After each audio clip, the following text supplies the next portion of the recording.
All right, welcome to what we're going to call episode 35 of the Athletic Philosopher podcast. I am your humble host, Jordan Goldstein, former university professor in sport history, sport philosophy, sport sociology. Certainly used to be a doctor. They used to call me it, never liked it. Now I applied my trade outside of the academy, full into fitness coaching, life coaching, endurance training coaching. I have my own roster of homies and guys that I mentor and guide.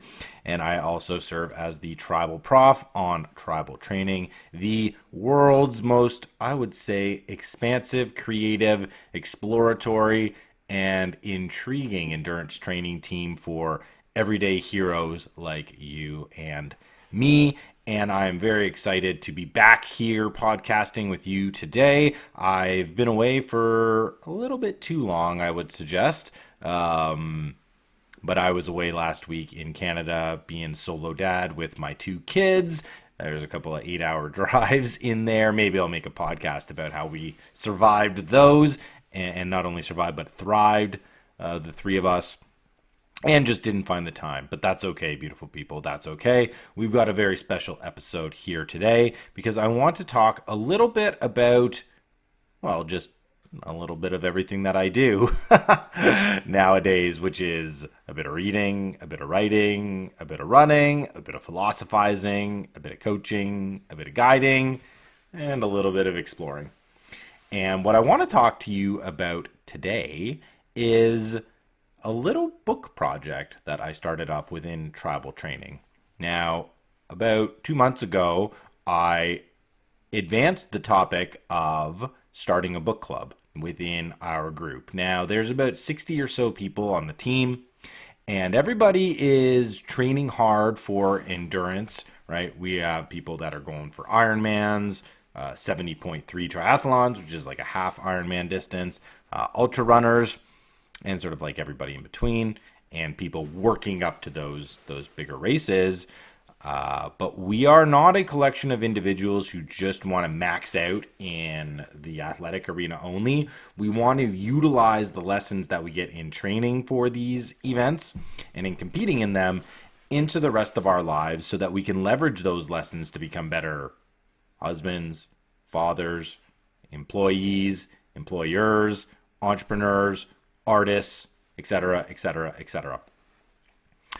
And one of the things that has recently kicked off inside of tribal training is a writing cohort known as Tribal Quill Keepers. And we are really diving fully into, creativity, imagination, artistic endeavor as a way to enhance and extend what we're doing inside of the athletic arena and in our athletic training. I oftentimes make the argument, right, that athletes are artists when they play from their hearts and when they are driven by an internal desire to perform to the best of their ability, to acquire skill, to discipline themselves to training, and to subject themselves to the honesty of the competition, the results of the competition. And we've really gone full steam ahead when it comes to utilizing our creative passions and endeavors. And one of my big time passions is teaching. I mean, that's why I became a professor in the first place. It wasn't so that I could write articles and talk to other academics about the niche topics that we were researching and sort of fake interest in what we were doing. You write an article in the academy and you're lucky if the 5 other experts who even know what you're talking about bother to read the article. That's just sort of the dog and pony show that happens inside of the academy. Everybody's writing articles, nobody's reading them, and it's a little bit of a Ponzi scheme, both literally and figuratively, when you think about how the academic publishing world is set up, especially with the way these journals are forced into academic libraries. Maybe again a podcast for another day. But I missed teaching, and in particular, I've missed teaching from a text, like from a source where everybody is reading the same things, and then we're all coming together to discuss, what spoke to us, our interpretations, or simply to ask questions about what we just read and to gain deeper understanding and clarity of the material. And I used to do this all the time, obviously, as a prof, but I haven't been a prof for 3 years, 4 years. So I've missed this. And I've also missed the ability to simply read, right? To be able to pick up a book that's related to what I'm interested in, say I'm teaching it, say I am using that information to write a new article or to just simply learn a little bit more. And I haven't really had that space, and I haven't been able to command my discipline to pick up a daily reading habit again, as I've been, dad, coach, business owner, moving countries, all these different things, athlete. It's been the one thing that's fallen by the wayside for me. So, quick lesson for everybody. When you are looking to establish a habit, a routine, or reestablish a habit or routine or an action or encode a new attitude or behavior into your life, it's really helpful to have a supportive community that can hold you to account or at least provide internal accountability that you want to measure up in the eyes of the people who are now counting on you. And this is exactly what I did with the Tribal Book Club, right? A couple of the athletes that I coach, in a more intimate capacity, either in like our 2-on-1 sessions that I do with Coach Ryan, or just simply through extra calls, extra coaching calls. The same book title kept coming up in terms of, oh, I think you should read this one. Oh, this would be great. This is really speaking to the things that you're talking to me about that you want to, learn more on.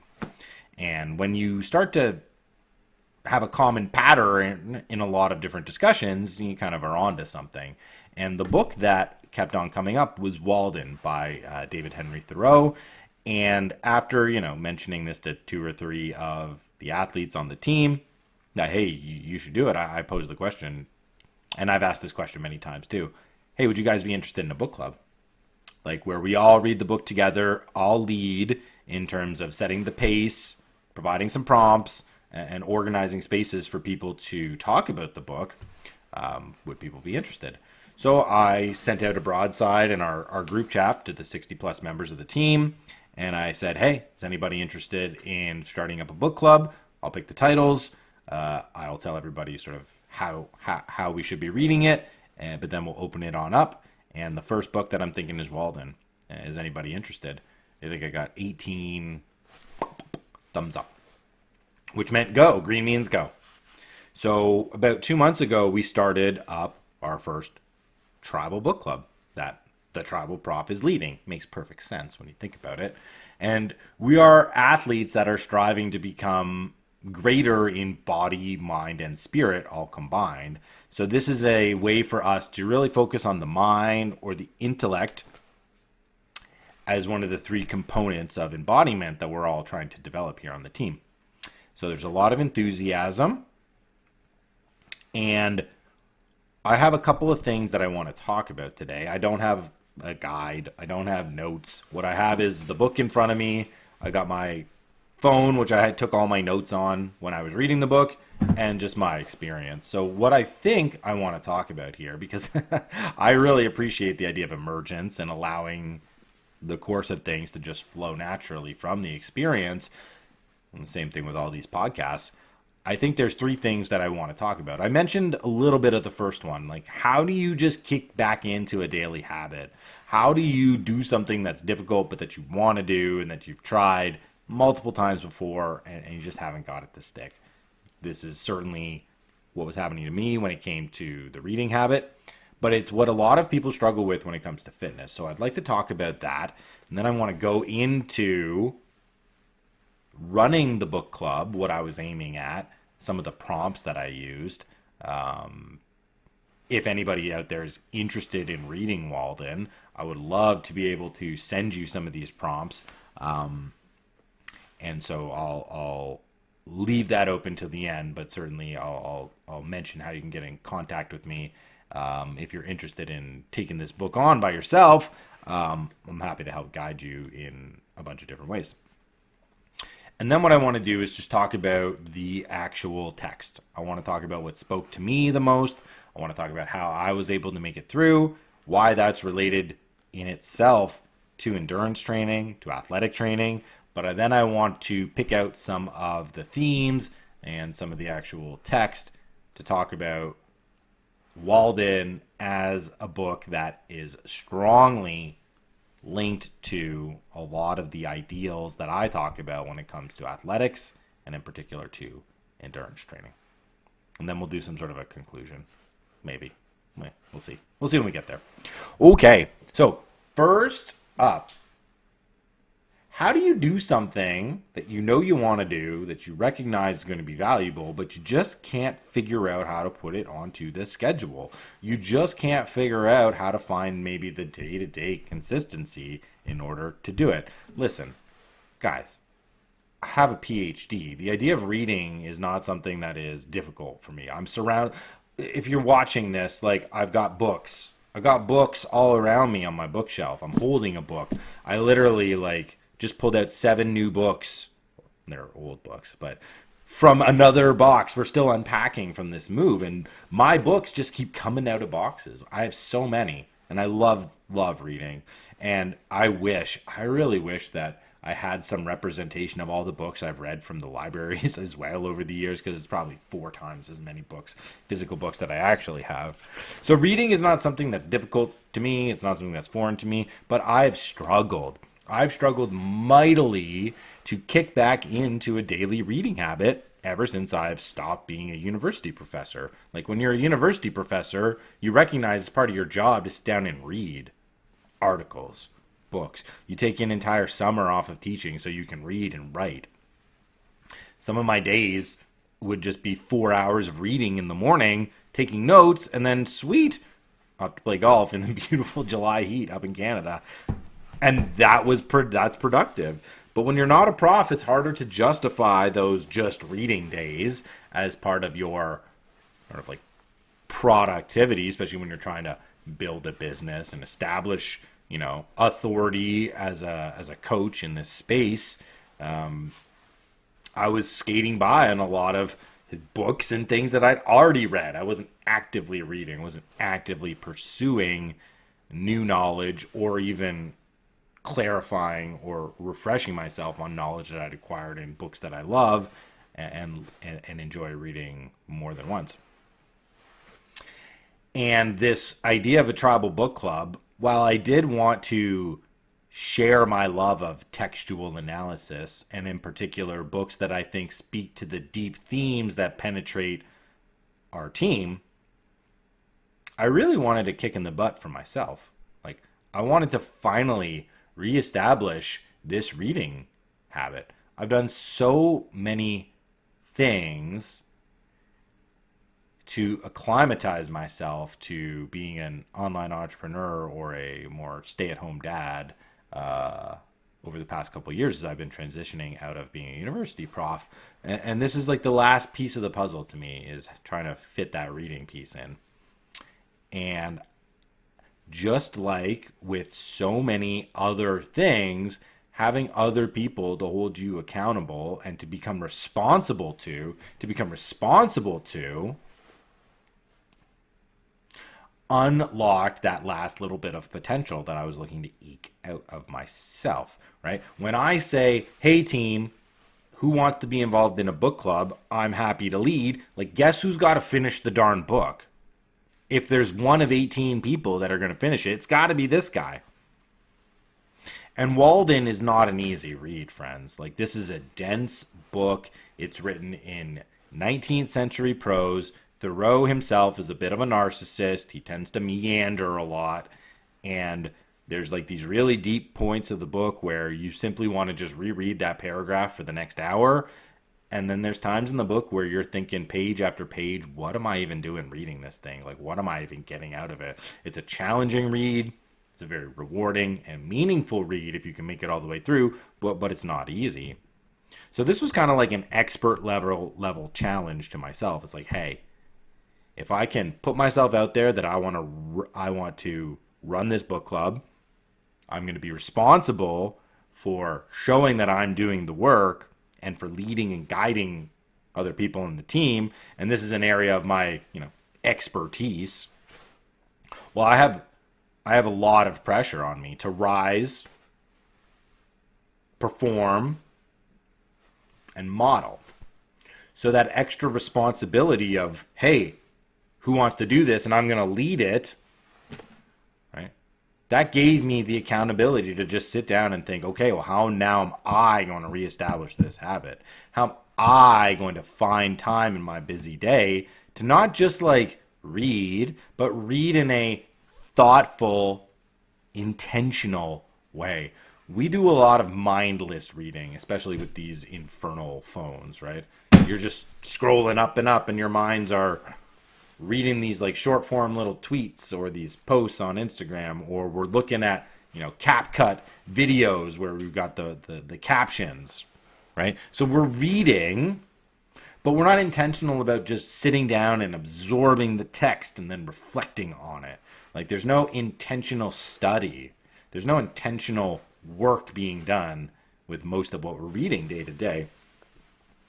And what I want is the space to read something that's valuable, to stop, to pause, to think about it, to incorporate it into the things that I'm actively working on or thinking about in my own life, my own training, my own parenting.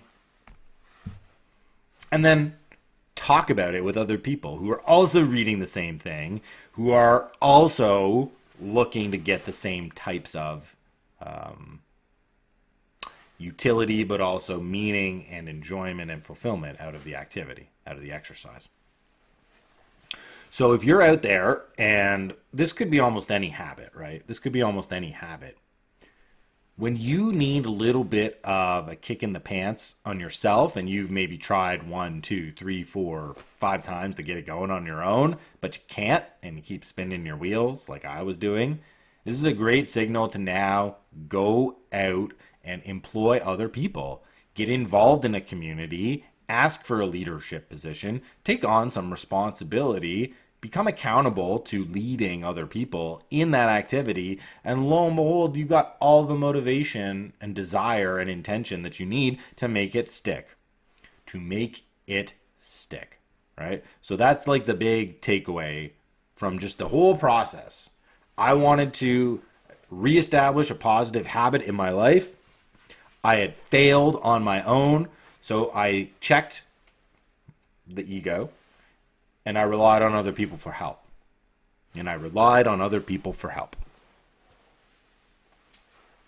So if you're stuck by yourself, get with a team.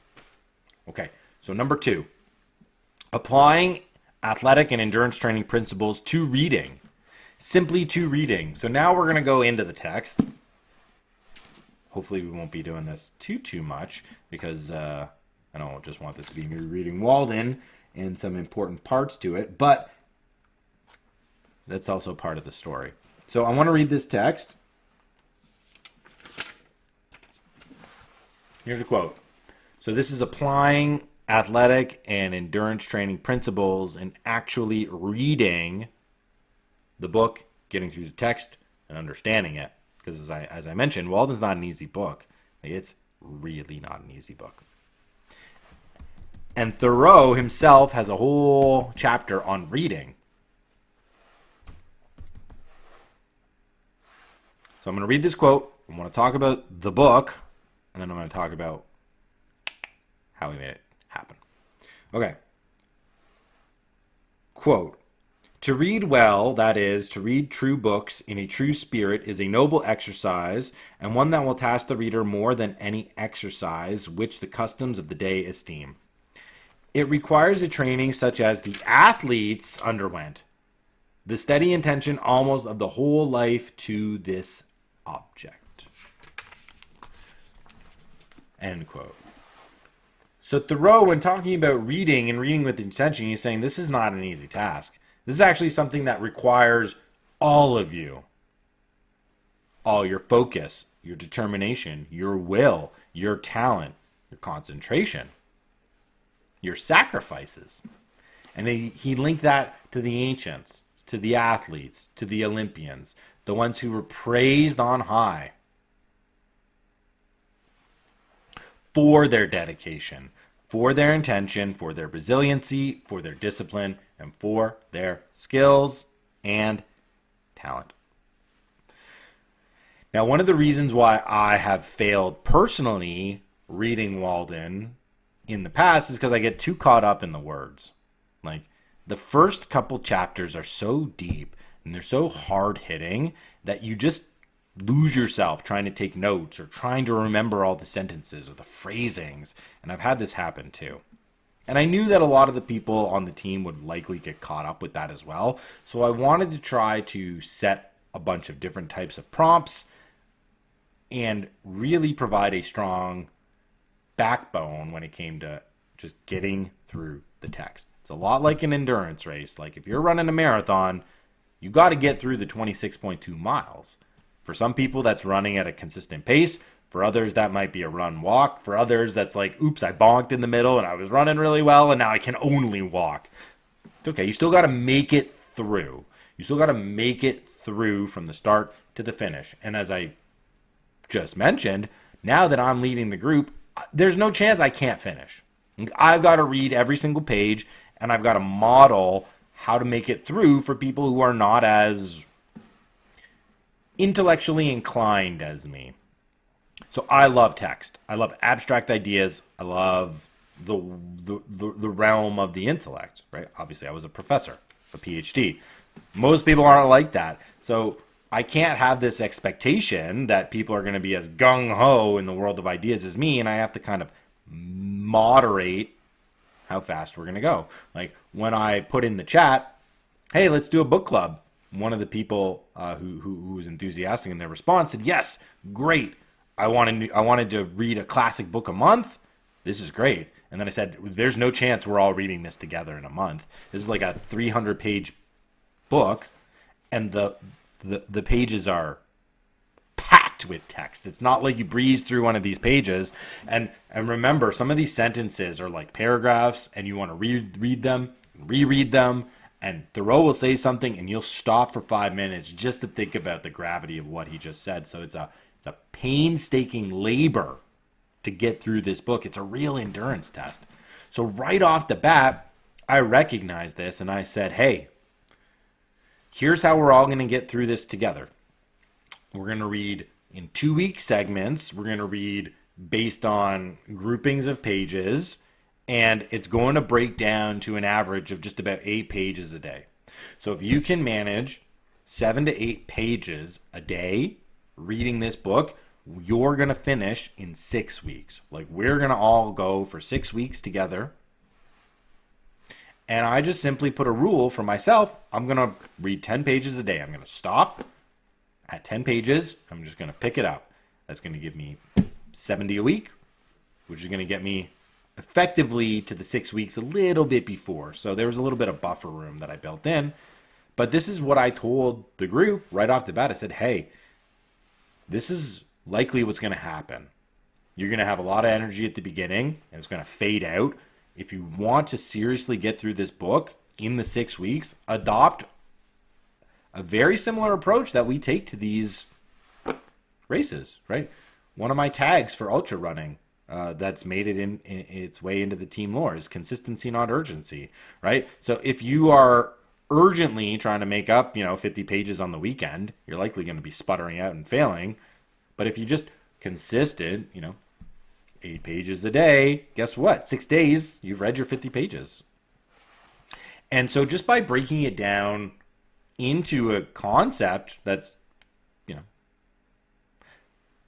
understood by our endurance training team, I was able to model the correct behavior. And most importantly, I was able to get over my own internal limitations on being able to finish the book. Now, there's a second part to this, and that's my ability to get too deep into the text, too deep into the weeds. And I decided with the note taking that I was only going to take sentences. I wasn't going to interpret notes. I wasn't going to read text and write a paragraph about what I thought about the text. I was simply going to quote sentences verbatim from Thoreau. So I think I have something like 200 sentences in my phone that I typed out. But that just kept me going quickly. It was like, oh, I like that sentence. Let me write it down. And that came from the general prompts that I gave out to the entire team. Not everybody is super interested in getting into the philosophical weeds like me, even though I sent out a bunch of good prompts based on those things. But I also had just like, hey, a lot of people are going to be reading for an hour and they're going to not know what to say. Because part of a book club is sharing. Part of a book club is asking questions, having conversations about what we read to get to a deeper interpretation and a deeper understanding. But if you read for an hour and you don't know what to say, like that's going to inhibit your ability to share. So I started including prompts just based on textual analysis. Like, hey, share a sentence that you like. Ask a question of Thoreau that pops into your mind when you're reading. Talk about what you don't like about the prose, like anything to open this up. What was your favorite paragraph? And when I put down the prompt of what did you like about that sentence, I really liked that. I've never read a book just thinking about the individual sentences. When I read a book, like Prof Mind goes wild. It's not only just interpreting the book based on the text itself, but now connecting it and synthesizing it with other information that I have from other books and from other experiences, right? Like what a prof does. But if I just fall deep into the interpretation, guess what I'm not doing? Finishing the book on time. And I'm a busy guy. I can't spend an hour and a half a day like taking down the dense text. I got maybe like 20 minutes max, like maybe 20 minutes max. But if I stack all those 20 minutes and I do it in a way that is allowing me to gain a new appreciation for the book, well, then I'm actively modeling the correct behavior to the people that I want to guide on the team through the book club. But I'm also expanding my ability. I'm also expanding my ability to read and incorporating it into a daily habit by taking a little bit of that pressure off myself. A little bit of that pressure off. So 10 pages a day, only taking notes on individual sentences, and then sharing effectively once a week with the rest of the team on my thoughts on the book. And that is just such a mirror to what we do with the endurance training. How we approach training, how we look to find the gaps in our schedule, how we look to create ease and flow by doing something very difficult. The people on the team, these are busy people, young kids, booming careers. Like you're talking like 6 now, adding loving fathers, doting husbands, those types of things. Now we're gonna add 6 hours of training on average into your week. You have now found like an hour a day to go ride your bike or run or get to the pool. Now, how are we going to all do that? Make sure that all the values that you hold stay at the top and that you're not sacrificing the wrong things.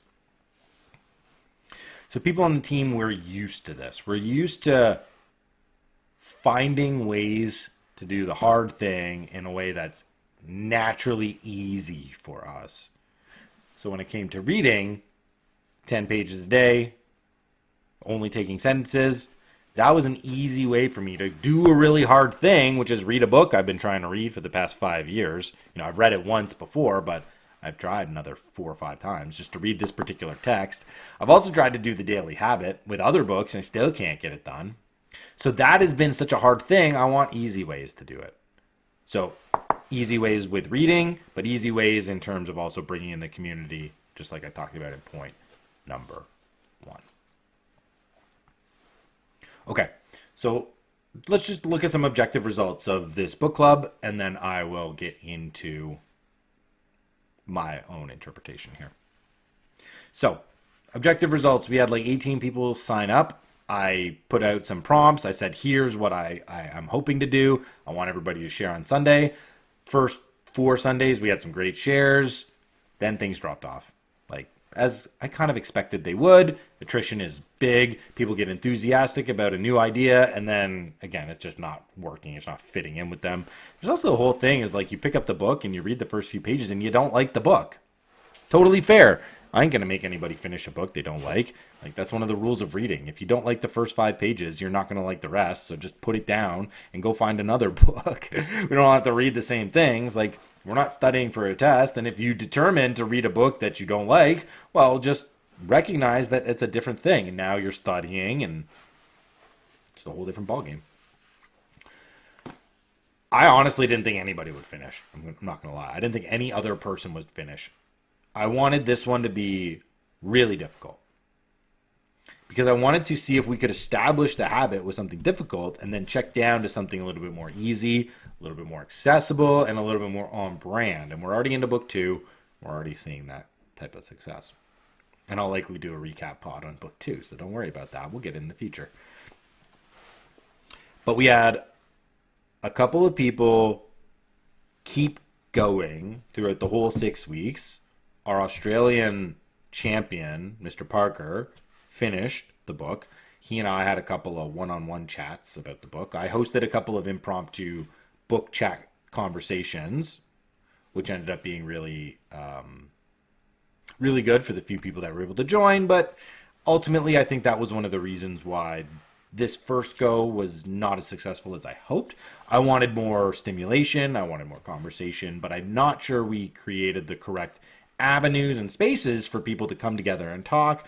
So that's one of the things that I've changed for the second book is just more open sharing, not as limited and restricted on the idea of when we can share for the book club, but also weekly and regular meetings where people can pop in as opposed to like sporadic one-offs once every 2 weeks sort of thing, which, you know, when you're doing things for the first time, it's experimentation anyways. So there's a feeling out process. That was one of the gaps. We'll see if we can fill that and make it better for the second one. So we ended up probably with like a handful of people really giving it a go and being serious about it, which was fantastic, which is fantastic. And I really appreciated a lot of what my teammates were saying in terms of their interpretation. So now with that in mind, let me talk for 2 seconds about what Walden is. Maybe I should have done this at the beginning. Oh well, we're flying by the seat of our pants and we're having fun doing it. That's way more important than having a table of contents and, oh, this logically flows into that. Boring. Don't listen to this podcast if that's what you want. It'll never happen. It'll never happen. It's always going to be a little bit manic like this, which I love, and I love you for listening. Okay, Walden. What is this book? Who's this guy named Thoreau? Why would we even want to read this thing? Okay, Thoreau belongs to a school of philosophy known as the Transcendentalists. Now, these are like American romantics from the first half of the 19th century, so the 1800s. And they're reacting against modernity, and in particular, kind of like technological advancement and the speed of modernity. Modernity is this intriguing concept, and modernity is what I studied. When it came to my academic expertise. Sport is one of these pieces of social technology, which in one really big sense is a reaction and a solution to the problems unleashed by modernity. And I don't want to talk too much about any of this stuff, so we'll just say modernity is speed. Modernity is speed plus progress. So things have to always be getting better, and they've always got to be getting faster in the rate at which they're getting better. So just think about technology. Think about the steam engine giving us, trains. And then the internal combustion engine being put into cars. And then cars going faster and more free than trains. And then planes. And then spaceships, right? And now we're talking about colonizing Mars and things like that. Right? So things are always getting more technologically advanced. And effectively, modernity is the predictability and speed at which things can get better by understanding, the natural world around us and unleashing the scientific revolution, the scientific method across every single domain of society, every single domain of human life, every single domain of culture. And reverberations of this come through every single one of my podcasts because I studied this change, this flux period of the 19th century, and it's clear we're living in a very similar flux period. Shoot, we haven't even come to terms with the changes of the Industrial Revolution, and we are right in the very beginning of the digital, the information revolution. So we are dealing with like 2 revolutions at once, and the speed is incredible. Now, Thoreau and his contemporaries, the big one being Ralph Waldo Emerson, so these are the two big names of the American transcendentalist philosophical school, and what they kind of argue is remove yourself. Remove yourself from the need to be productive, from the need to feel the speed, from the need to keep up with the pace of change, and instead remove yourself, find the true signal of life and the meaning and the purpose and the value of it in nature and away from the orthodoxy of the strict rules of culture, religion, tradition, and convention that are forcing us into this, we'll just call it too fast lifestyle. This too fast lifestyle. So Walden is a lived philosophical experiment.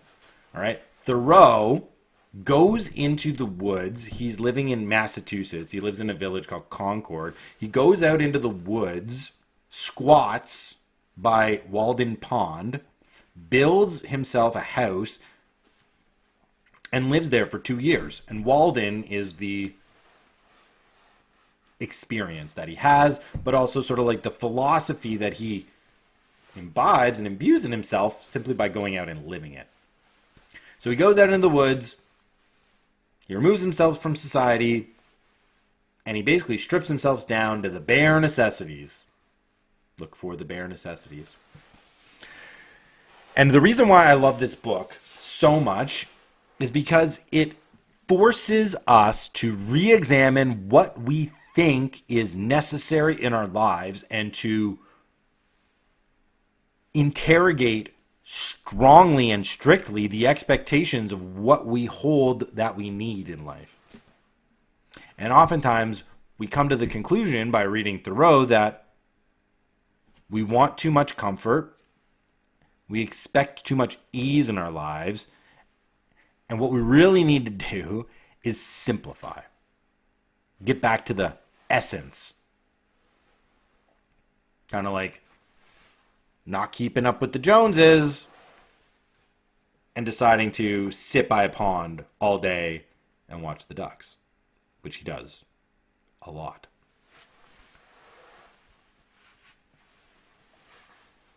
So one of the reasons I wanted everybody on the team to at least be in contact with this book is because it's a book that teaches us how to become individual heroes. The Transcendentalists were individualist to the core. They believed that each individual had a specific, purpose, a talent, a skill, and that they should be free to explore that to its full potential. That's what Thoreau does, right? He goes off, secludes himself in the woods, has visitors, but doesn't really invite anybody. Lives by nature, grows his food, does the whole thing. And then he writes about the experience. So when I'm talking about a philosophy of athleticism, a philosophy of athletics, it's an embodied philosophy. It's a philosophy of experience. It's not just a philosophy that is housed in books. It's a philosophy that we go and we actually live. Like, the truth is in the training. Like, the competitions are references. Like, all of my Strava records, like, that's primary source material, right? Every time I get a piece of received wisdom on a run, like, that's my philosophy. Every time I break a personal record, that's a philosophy. Every time I compete, that's my philosophy. It's not just writing, right? It is running. Running is the philosophy. So for Thoreau, like, living is the philosophy. So Walden is jam-packed with chapters that are just like the winter or the spring, and pages where he's just talking about the way, like, the sun shimmers off of the pond and creates ripples and patterns, and how he will notice the calls of birds or the trails made by the muskrats or whatever, like what happens to the ice color on the first day of winter when the pond freezes over versus the color of the water when it starts to thaw, and the sounds of the ice bubble, like, because that's what he's interested in. He's interested in the experiences that he is himself living, and he's not quoting other philosophers. He's just going out and doing it himself. And I believe that's what we're all doing on the team. We're all creating this information with our training and with our competing. Like, we're living it out. We're living it out. But it's also about being courageous, about being artistic, about being passionate, right? He doesn't care about what other people say about him. This is a guy who legitimately bought the wood to build his house off of a shanty from a hobo. You know, the guy builds his own house at the cost of less than $300 in today's dollars. It was like $28 back in 1848 or 1846 when he built this thing. So he lives for 2 years in a house that costs less than $300, right? And he grew his food. Sometimes he would catch fish, but he also tried to live off of a vegetarian diet. It's a very interesting guy. So I love his example. I love that he just goes, does what he wants, subjects himself to the consequences, but then doesn't demand anything of anybody else either, right? Doesn't demand anything of anybody else.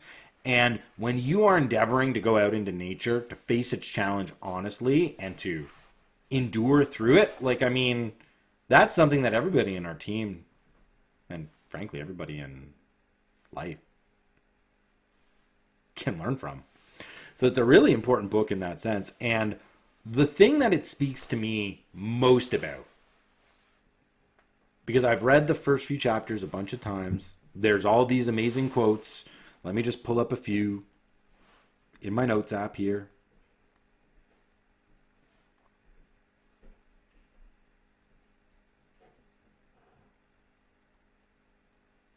We should live in all ages of the world in an hour, in all the world's ages, right?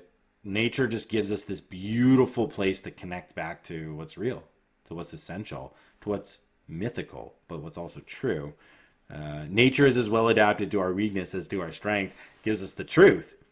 It gives us the truth too. Like, we may say we can handle it. We're going to go find out. We're going to go find out real quick if we can handle it.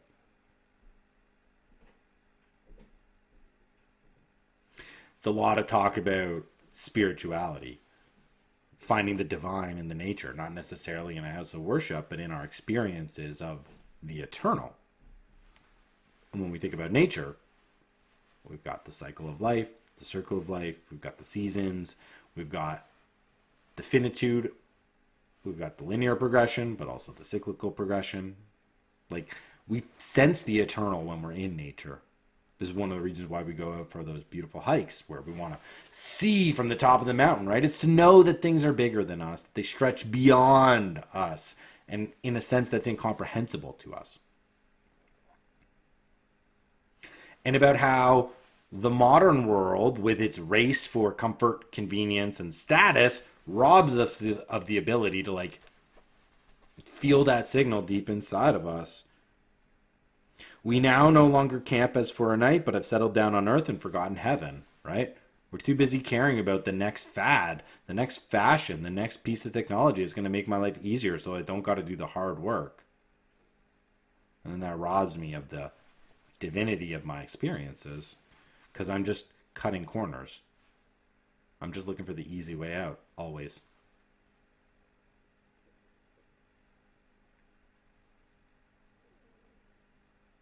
A simple and independent mind does not toil at the bidding of any prince. Authority is a weak tyrant. The tune of your own heart, like, that's what you need to focus on.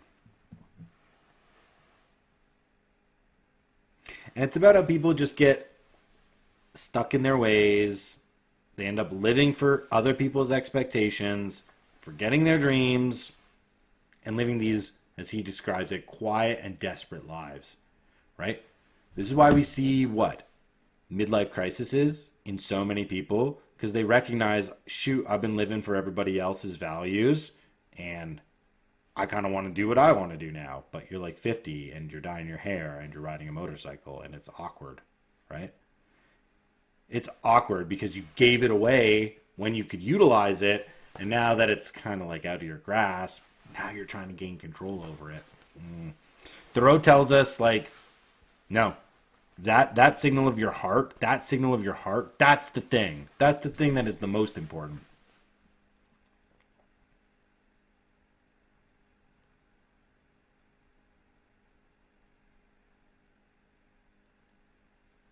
Simplicity, simplicity, simplicity. To be awake is to be alive.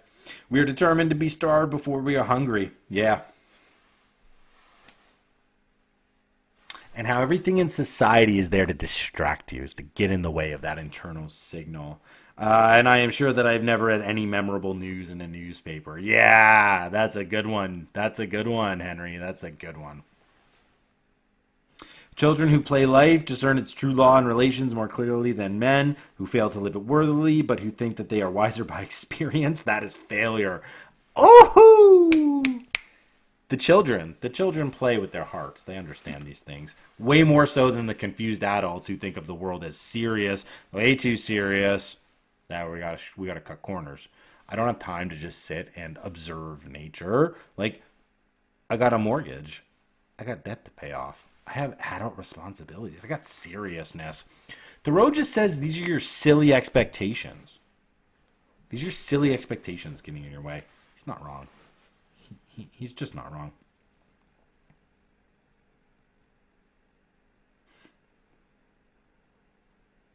I go and come with a strange liberty in nature, a part of herself. Yeah, like there's so many of these good. Look at this. I got so many. I got so many sentences, team. I told you like 300, 200, 300 sentences.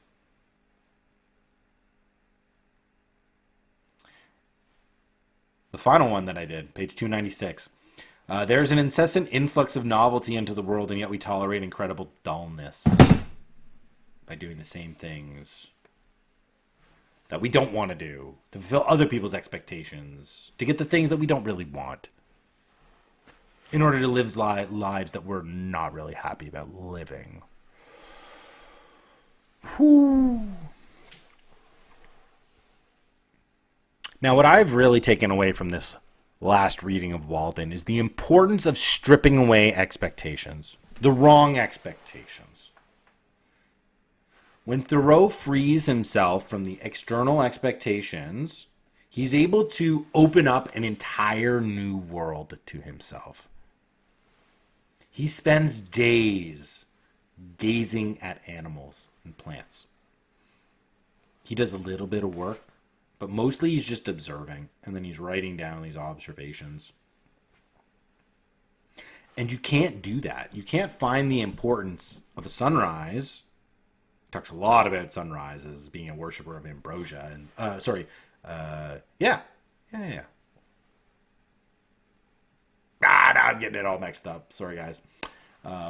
Being a worshiper of aurora. Pardon me. A worshiper of aurora. Pardon me. Ambrosia is the nectar of the gods. Aurora, goddess of the morning. He's a worshiper of aurora, right? And this idea of the morning time. One of my favorite quotes is, "Morning brings back the heroic ages," because you feel that cyclical rebirth, right? He's in tune with nature to such an immense degree because that's where his focus is. That's where his attention is. He wanted to go to live in the woods so that he could figure out a life of meaning. Therefore, he's got to find the meaning by living in the woods and doing those things. And it looks crazy to everybody else, but when you read the detail and the passion that he has for watching ants fight each other, or watching a mouse just like in and out of his little shack, you begin to appreciate how expectations really start to tint our experiences, would be a good way to put it, right? Like, if I expect a certain thing to happen and then I get 50% of that expectation, I'm going to be 50% pissed. But if my expectation was at 25% and I got 50%, well, then my expectation is I just got double. And a lot of the happiness and the meaning in life comes from these mismatched expectations.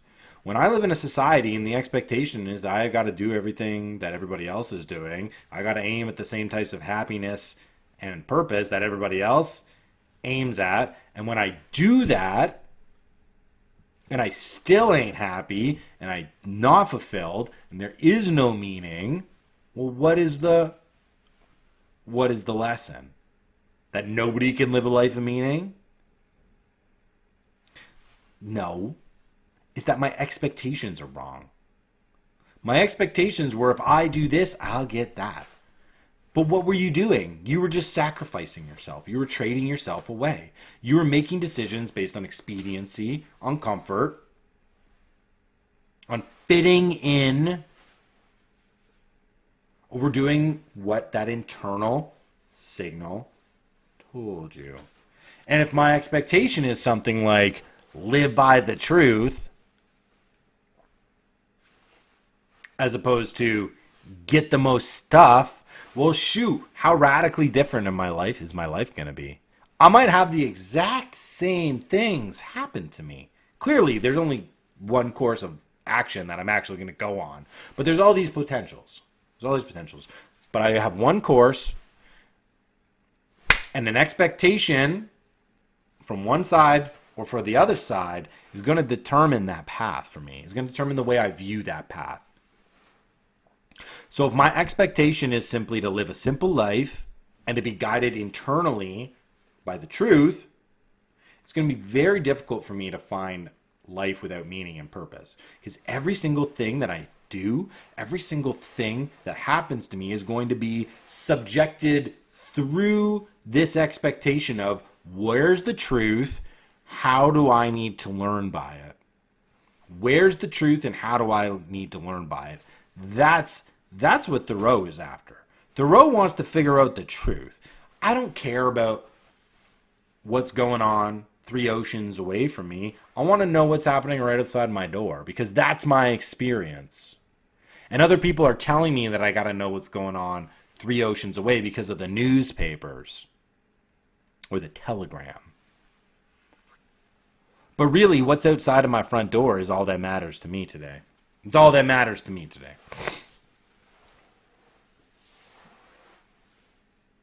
So the biggest thing that I've taken from Thoreau is expectations. Expectations tint experience. And if experience is this gold mine of information in philosophy, well, shoot, I want to be open with my expectation of what my experiences can be teaching me. And I want to subject those to the truth. I want to live by the truth. That's why we're athletes. That's why we do the training. That's why we do the competitions. It's not so I can go out and rah, I'm fast or rah, I'm strong. It's no. I'm willing to put myself on the line to see if I measure up or if I don't measure up. What are the bare necessities in life? Can I go and live for 2 years in the woods with nothing? Let me see it. Let me prove it. Prove it.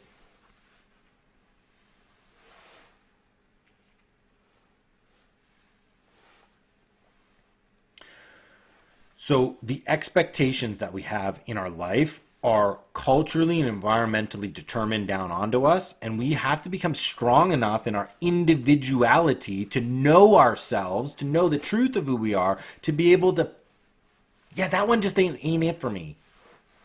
I think this is the avenue. Where do we go to know ourselves? We go to nature.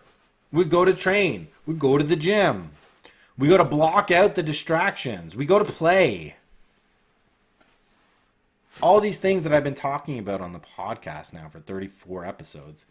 That's what Thoreau is trying to get at with his experience of going to live in the woods.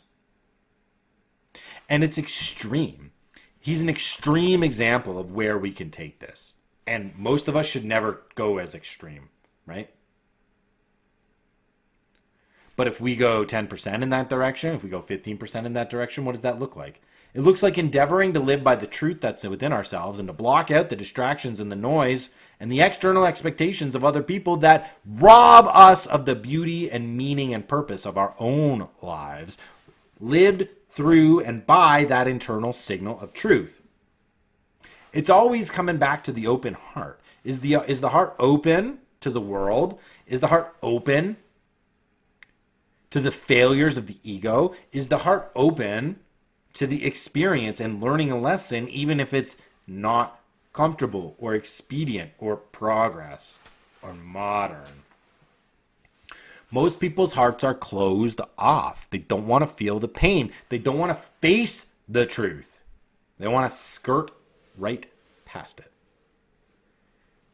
And the extreme example of Thoreau, it just forces us to look inside ourselves and say, yeah, that's a cope.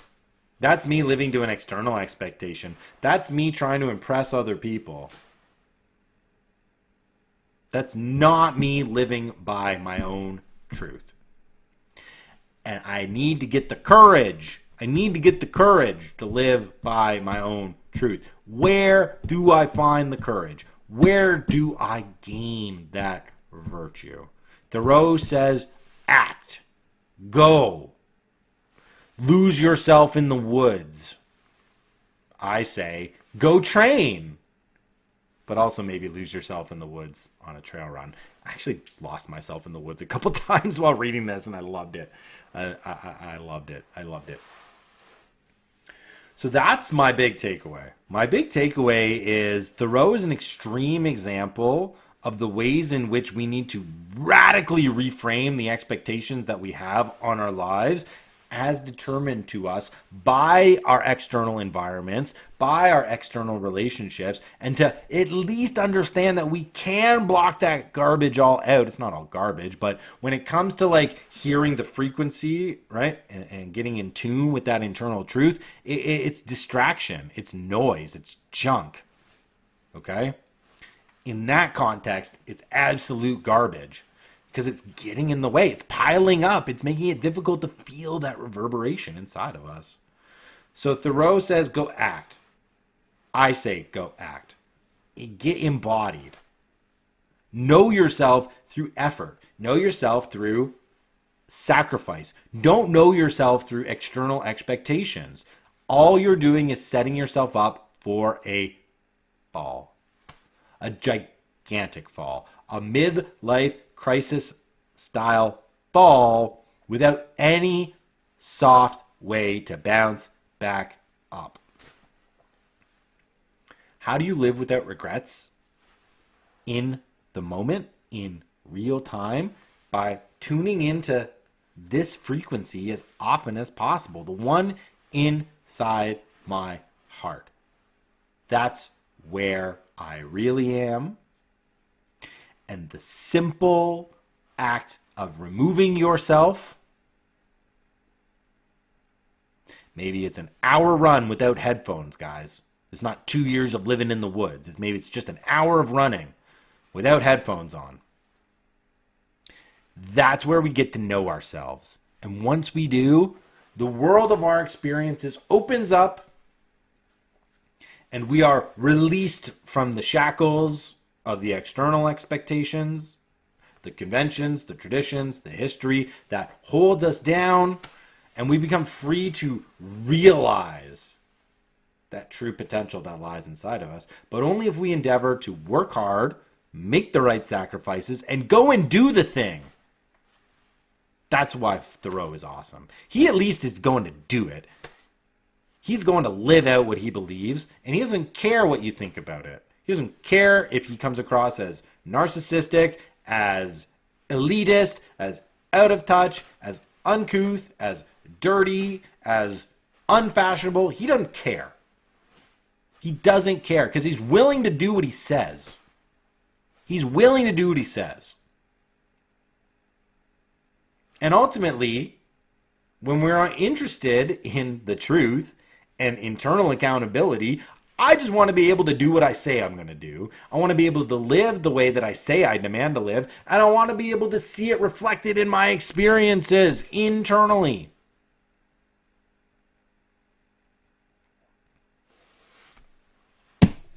This was fire. This turned out pretty well. Okay. If you want to read Walden with a little bit of guidance, send me a message. Send me a message. Find me on socials at JB_Goldstein. Hit me up on Insta. Hit me up on X, Twitter. Hit me up on Substack. Send me a direct message. I am very happy to send you my prompts for this. I'm happy to get into a conversation with you. I'm happy to guide you through the book. It's what I love to do. We're on book number 2 with the tribe. We'll talk about that one in the future. But honestly, there's no real conclusion. There's no real takeaway other than reading's awesome. Read books you love. Read books you love with other people who also love those books. Talk about it. And then read some more books. And then do the things that you say you're going to do. And that's it. Happy training, team. Peace and love.